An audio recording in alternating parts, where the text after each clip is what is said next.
pretty much know all Respected these Chief Justice, sir, not that I am someone imposed. giving you the example. আদালতে তিনি আগেও সওয়াল করেছেন। এদিন কালো সামলা গায়ে না চড়লেও আইনজীবীর গাউন তার চেনা পোশাক। মুখ্যমন্ত্রী মমতা যেদিন সুপ্রিম কোর্টে ডাকসাইটে আইনজীবীদের পাশে দাঁড়িয়ে যুক্তি পেশ করলেন, সেদিন আইনজীবী মমতার কথা মনে পড়ছে তার সহযোদ্ধাদের।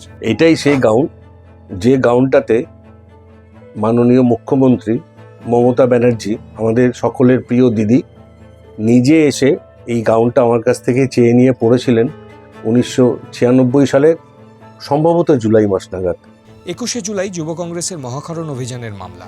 সেই মামলাতেই অভিযুক্ত 47 যুব কংগ্রেস কর্মীর হয়ে সওয়াল করতে ব্যাংশাল কোর্টে পৌঁছে গিয়েছিলেন মমতা। আইনজীবী অলোক দাসের গাউন পরেই দাঁড়িয়েছিলেন এজলাসে। এসে সোজাসুজি এসে আমার চেয়ারে বসে বললেন, মাটির ভাঁড়ে করে চা নিয়ে খেলেন।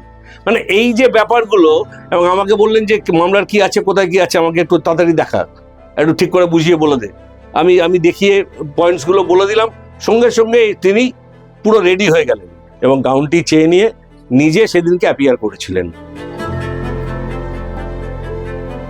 এই গাউনটা আমি আর কখনো পরিনি, তার কারণ এটাতে যে গাউনটি দিদি পরেছেন আমার কাছ থেকে চেয়ে নিয়ে, আমি সেই গাউনটা এটা আমি সযত্নে রেখে দিয়েছি। যদি কোনোদিনও সম্ভব হয় কোনো জায়গায় কখনো, তাহলে এটা আমি মুখ্যমন্ত্রীর যদি কোনো মিউজিয়াম হয়, সে মিউজিয়ামে আমি এটা রেখে দেবো।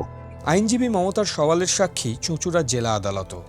তখনও তিনি মুখ্যমন্ত্রী হননি। 1997 সালের 6ই জুলাই গুপ্তিপাড়া রথের মেলায় গুলি চলেছিল, পুলিশ গুলি চালিয়েছিল।